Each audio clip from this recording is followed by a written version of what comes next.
Hello friends, my name is Pinky Kumari and I welcome you all on my YouTube channel Genesis Political Science. आज हम बात करेंगे unit 3 के बारे में रिफॉर्म एंड रेजिस्टेंस और आज का टॉपिक है द 1857 वॉर ऑफ इंडिपेंडेंस। चलिए इस टॉपिक को एक सिंपल और इजी तरीके से समझने की कोशिश करते हैं। इस वीडियो में हम बात करेंगे 1857 वॉर ऑफ इंडिपेंडेंस के बारे में। सबसे पहले हम बात करेंगे इंट्रोडक्शन के बारे में। इंट्रोडक्शन मतलब परिचय। The revolt of 1857, also known as the First War of Independence, was a big event in Indian history। मतलब 1857 का विद्रोह, जिसे प्रथम स्वतंत्रता संग्राम भी कहा जाता है, भारतीय इतिहास की एक बड़ी घटना थी। It began as a rebellion of Indian soldiers in the British Army। मतलब कि यह विद्रोह ब्रिटिश सेना में भारतीय सिपाहियों के बगावत के रूप में शुरू हुआ था, but soon turned into a large struggle involving kings, soldiers and common people। मतलब कि लेकिन जल्द ही यह राजाओं, सैनिकों और आम जनता को शामिल करने वाले बड़े संघर्ष में बदल गया। This revolt showed the anger of Indians against British rule. मतलब कि इस विद्रोह ने ब्रिटिश शासन के खिलाफ भारतीयों के आक्रोश को दिखाया, which was caused by unfair laws, economic problems and disrespect for Indian traditions। मतलब कि जो अनुचित कानूनों मतलब कि अनफेयर लॉज, आर्थिक कठिनाइयों मतलब इकोनॉमिक प्रॉब्लम्स और भारतीय परंपराओं के अपमान के कारण उत्पन्न हुआ था। Even though the revolt failed, मतलब कि हालांकि यह विद्रोह असफल रहा, it mark the beginning of organised resistance against British rule. मतलब कि लेकिन इसने ब्रिटिश शासन के खिलाफ संगठित प्रतिरोध की शुरुआत की and became a symbol of India's fight for freedom और भारत की स्वतंत्रता की लड़ाई का प्रतीक बन गया। अब हम बात करेंगे causes of the revolt of 1857 के बारे में। मतलब कि 1857 के विद्रोह के कारण के बारे में। फर्स्ट है पॉलिटिकल कॉजेस, मतलब कि राजनीतिक कारण के बारे में। The British followed unfair policies to expand their rule. मतलब कि ब्रिटिशों ने अपने शासन का विस्तार करने के लिए अनुचित नीतियां अपनाई। The doctrine of lapse was one such policy under which Indian kingdoms were taken over if the ruler had no son। मतलब कि डॉक्ट्रिन ऑफ लैप्स का सिद्धांत ऐसी ही एक नीति थी जिसके अंतर्गत यदि किसी भारतीय शासक का पुत्र नहीं होता था तो उसका राज्य ब्रिटिशों द्वारा छीन लिया जाता था। Many kings and queens lost their kingdoms because of this। हम यह कह सकते हैं कि इसी कारण कई राजा और रानियों ने अपने राज्य खो दिए। Indian rulers were treated without respect and their traditions were ignored। मतलब कि भारतीय शासकों के साथ बिना सम्मान के व्यवहार किया गया और उनकी परंपराओं मतलब ट्रेडिशंस को नज़रअंदाज किया गया। This created anger among the royal families and nobles।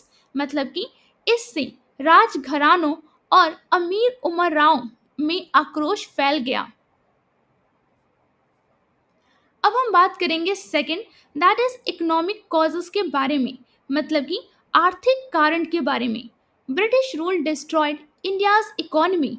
मतलब कि ब्रिटिश शासन ने भारत की अर्थव्यवस्था को बर्बाद कर दिया। Heavy taxes were taken from farmers and many of them lost their land। मतलब कि किसानों से भारी कर मतलब heavy taxes वसूले गए और उनमें से कई अपनी जमीन खो बैठे। Indian craftsmen and weavers suffered because British goods were sold cheaply। मतलब कि भारतीय कारीगरों और बुनकरों को नुकसान हुआ क्योंकि ब्रिटिश शासन सस्ते दामों पर क्योंकि ब्रिटिश सामान सस्ते दामों पर बेचे जाते थे and Indian products were not supported. हम यह कह सकते हैं कि और भारतीय उत्पादों को बढ़ावा नहीं दिया जाता था। This led to poverty and unemployment, making people unhappy with the British rule। मतलब कि इससे गरीबी और बेरोजगारी बढ़ी जिससे लोग ब्रिटिश शासन से असंतुष्ट हो गए। अब हम बात करेंगे third, social and religious causes के बारे में। मतलब कि सामाजिक और धार्मिक कारण के बारे में। The British try to change Indian society by introducing new laws and ideas.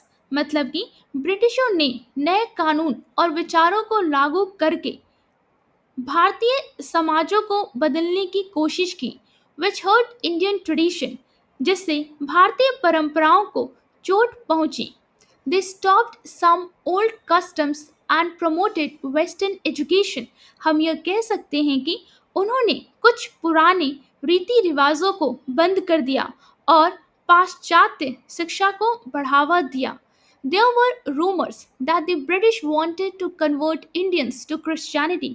मतलब कि ऐसी अफवाहें थी कि ब्रिटिश भारतीयों को ईसाई धर्म मतलब कि क्रिश्चियनिटी में परिवर्तित करना चाहते हैं। This made people feel that their religion and culture were in danger। इससे लोगों को लगा कि उनका धर्म और संस्कृति खतरे में है, leading to anger and mistrust, जिससे क्रोध और अविश्वास फैल गया। अब हम बात करेंगे फोर्थ, मिलिट्री कॉजेस के बारे में। मतलब कि सैन्य कारण के बारे में। Indian soldiers in the British army face many problems. British सेना में भारतीय सैनिकों को कई समस्याओं का सामना करना पड़ा। They were paid less than British soldiers and were treated unfairly. हम यह कह सकते हैं कि उन्हें ब्रिटिश सैनिकों से कम वेतन मिलता था और उनके साथ अन्यायपूर्ण व्यवहार किया जाता था। They were forced to serve in far away places without proper facilities। मतलब कि उन्हें उचित सुविधाओं के बिना दूर दराज के स्थानों पर सेवा करने के लिए मजबूर किया जाता था। The immediate cause of the revolt was the introduction of new rifle cartridges greased with cow and pig fat। हम यह कह सकते हैं कि विद्रोह का तत्काल कारण नई राइफल की कारतूसों का परिचय था जिन्हें गाय और सुअर की चर्बी से ग्रीस किया गया था, which hurt both Hindu and Muslim religious feelings। मतलब कि हम यह कह सकते हैं जिससे हिंदू और मुसलमान दोनों की धार्मिक भावनाएं आहत हुईं। This made the soldiers very angry and started the revolt। मतलब कि इससे सैनिक बहुत क्रोधित हो गए और विद्रोह की शुरुआत हुई। अब हम बात करेंगे immediate cause of the revolt of 1857 के बारे में। चलिए इसे थोड़ा सा डिटेल में समझने की कोशिश करते हैं। Immediate cause of the revolt of 1857 मतलब कि 1857 के विद्रोह का तत्कालिक कारण। The immediate cause of the revolt was related to the Enfield rifle introduce by the British. हम यह कह सकते हैं कि विद्रोह का तत्कालिक कारण ब्रिटिशों द्वारा लाई गई नई एनफील्ड राइफल से जुड़ा हुआ था।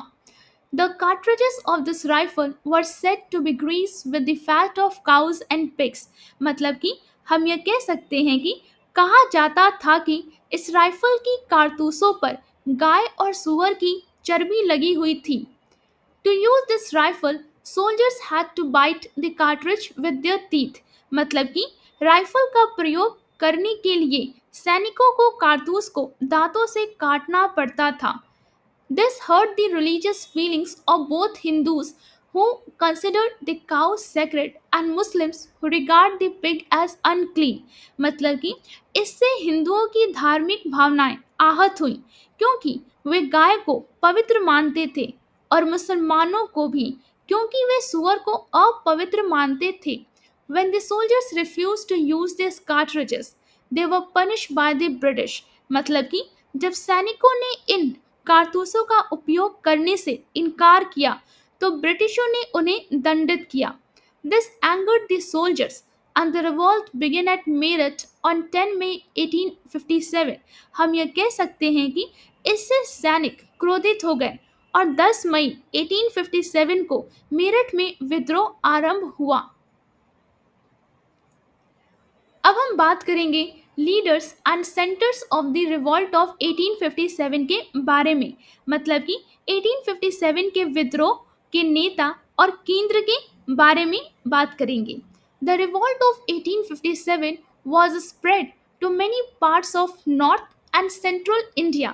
मतलब कि हम यह कह सकते हैं कि 1857 का विद्रोह उत्तर और मध्य भारत के कई हिस्सों में फैल गया. And different leaders led the fight in different places. मतलब कि और अलग अलग स्थानों पर अलग अलग नेताओं ने इस लड़ाई का नेतृत्व किया. In Delhi, Bahadur Shah Zafar, the last Mughal emperor, became the symbol of the revolt. मतलब कि दिल्ली में अंतिम मुगल सम्राट बहादुर शाह जफर विद्रोह का प्रतीक बने. At Kanpur, the revolt was led by Nana Sahib along with his commanders Tatya तोप एंड अजीमुल्ला खान. मतलब कि कानपुर में नाना साहेब ने अपने सेनापतियों तात्या तोपे और अजीमुल्ला खान के साथ विद्रोह का नेतृत्व किया. In Jhansi the brave queen Rani Lakshmibai fought fiercely against the British. मतलब कि झांसी में वीरांगना रानी लक्ष्मीबाई ने ब्रिटिशों के खिलाफ जमकर युद्ध किया. एट लखनऊ बेगम हजरत महल लेड दी रेबल्स. मतलब कि लखनऊ में बेगम हजरत महल ने विद्रोहियों का नेतृत्व किया. इन बरेली खान बहादुर खान वॉज द लीडर. मतलब कि बरेली में खान बहादुर खान नेता थे. While in Bihar the revolt was led by Kunwar Singh and old जमींदार. मतलब कि वहीं बिहार में कुंवर सिंह जो एक वृद्ध जमींदार थे उन्होंने विद्रोह का नेतृत्व किया. These leaders showed great courage and inspired people to fight for freedom. मतलब कि इन नेताओं ने महान साहस दिखाया और लोगों को स्वतंत्रता के लिए लड़ने की प्रेरणा दी. अब हम बात करेंगे causes of failure of the 1857 revolt के बारे में. मतलब कि 1857 के विद्रोह की असफलता के कारण के बारे में. The revolt of 1857 failed because it was not well organised. हम यह कह सकते हैं कि 1857 का विद्रोह असफल हुआ क्योंकि यह अच्छी तरह संगठित नहीं था. There was no single leader for the whole country. मतलब कि पूरे देश के लिए कोई एक नेता नहीं था. And different leaders fought only in their own areas. मतलब कि और अलग अलग नेताओं ने केवल अपने अपने क्षेत्रों में लड़ाई लड़ी.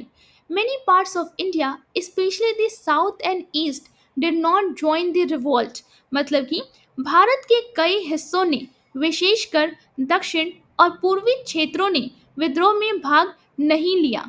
The rebels did not have enough weapons, money or modern technology compared to the British. मतलब कि हम ये कह सकते हैं कि विद्रोहियों के पास ब्रिटिशों की तुलना में पर्याप्त हथियार मतलब कि हम ये कह सकते हैं वेपन्स, धन मतलब मनी या आधुनिक तकनीक मतलब कि मॉडर्न टेक्नोलॉजी नहीं थी. Indian princes and some wealthy people supported the British instead of joining the revolt. मतलब कि भारतीय राजकुमारों और कुछ अमीर लोगों ने विद्रोह में शामिल होने के बजाय ब्रिटिशों का समर्थन किया. The British had better soldiers, better planning and control over the sea. मतलब कि ब्रिटिशों के पास बेहतर सैनिक, बेहतर योजना और समुद्र पर नियंत्रण था. Which helped them get supplies quickly. मतलब कि जिससे उन्हें जल्दी आपूर्ति मिल जाती थी. Because of all these reasons, मतलब कि इन सभी कारणों की वजह से the revolt could not succeed, विद्रोह सफल नहीं हो सका। अब हम बात करेंगे consequences of the revolt of 1857 के बारे में, मतलब कि 1857 के विद्रोह के परिणाम के बारे में। The revolt of 1857 was an important event in Indian history and it brought many big changes। हम यह कह सकते हैं कि 1857 का विद्रोह भारतीय इतिहास की एक महत्वपूर्ण घटना थी और इसने कई बड़े बदलाव लाए। आफ्टर द रिवॉल्ट, मतलब कि विद्रोह के बाद, the British government ended the rule of the east India company and took direct control over India. मतलब कि हम यह कह सकते हैं कि विद्रोह के बाद ब्रिटिश सरकार ने ईस्ट इंडिया कंपनी का शासन समाप्त कर दिया और भारत पर सीधा नियंत्रण कर लिया। The Mughal Emperor Bahadur Shah Zafar was sent to Rangoon and the Mughal dynasty ended। मतलब कि मुगल सम्राट बहादुर शाह जफर को रंगून भेज दिया गया और मुगल वंश का अंत हो गया। मैं आपको बताना चाहूंगी, यहाँ जो प्लेस लिखा है रंगून, उसे प्रेजेंट डे में यांगोन कहते हैं। ये एक सिटी है म्यांमार में। अब हम आगे पढ़ते हैं। Indian soldiers were treated with more care and the British stopped interfering too much in social and religious matters। हम यह कह सकते हैं कि भारतीय सैनिकों के साथ अधिक ध्यान से व्यवहार किया जाने लगा और ब्रिटिशों ने सामाजिक, मतलब कि हम यह कह सकते हैं कि मतलब कि सोशल और धार्मिक, मतलब रिलीजियस मामलों में अधिक हस्तक्षेप करना बंद कर दिया।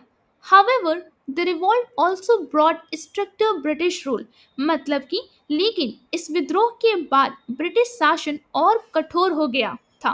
With more control over Indians, मतलब कि लेकिन इस विद्रोह के बाद ब्रिटिश शासन और कठोर हो गया तथा भारतीयों पर उनका नियंत्रण और बढ़ गया।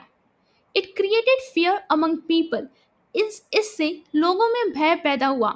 But also inspired future struggles for freedom. मतलब कि लेकिन इसने भविष्य के स्वतंत्रता संग्राम के लिए प्रेरणा भी दी।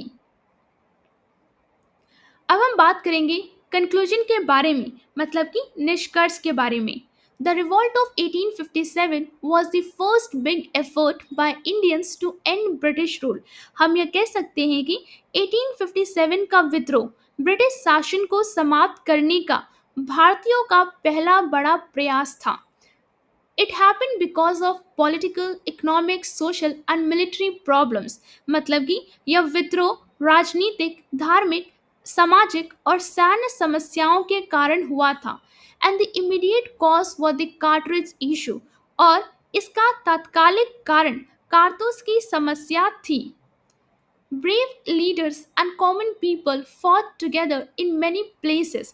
मतलब कि बहादुर नेताओं और आम लोगों ने कई स्थानों पर मिलकर संघर्ष किया। But the revolt failed due to lack of unity, modern weapons and support from all regions। हम ये कह सकते हैं कि लेकिन एकता की कमी, आधुनिक हथियारों की कमी और सभी क्षेत्रों से समर्थन ना मिलने के कारण विद्रोह असफल हो गया। Even though it failed, it brought major changes in British rule। मतलब कि यद्यपि यह असफल रहा, फिर भी इसने ब्रिटिश शासन में बड़े बदलाव लाए and inspired future freedom movements। और भविष्य के स्वतंत्रता आंदोलन को प्रेरणा दी। It marked the beginning of India's long struggle for independence। इसने भारत के लंबे स्वतंत्रता संग्राम की शुरुआत को चिन्हित किया। उम्मीद करती हूँ ये टॉपिक आपको एक सिंपल और इजी तरीके से समझ में आया होगा। अगर वीडियो अच्छा लगा हो तो लाइक और सब्सक्राइब करना ना भूलिए, शेयर जरूर करें और अपने दोस्तों को भी इस चैनल के बारे में बताइए। कमेंट्स में अपनी राय ज़रूर दें। बेल आइकन पे क्लिक करें ताकि अगला वीडियो मिस ना हो। मिलते हैं नेक्स्ट वीडियो में, तब तक के लिए थैंक यू।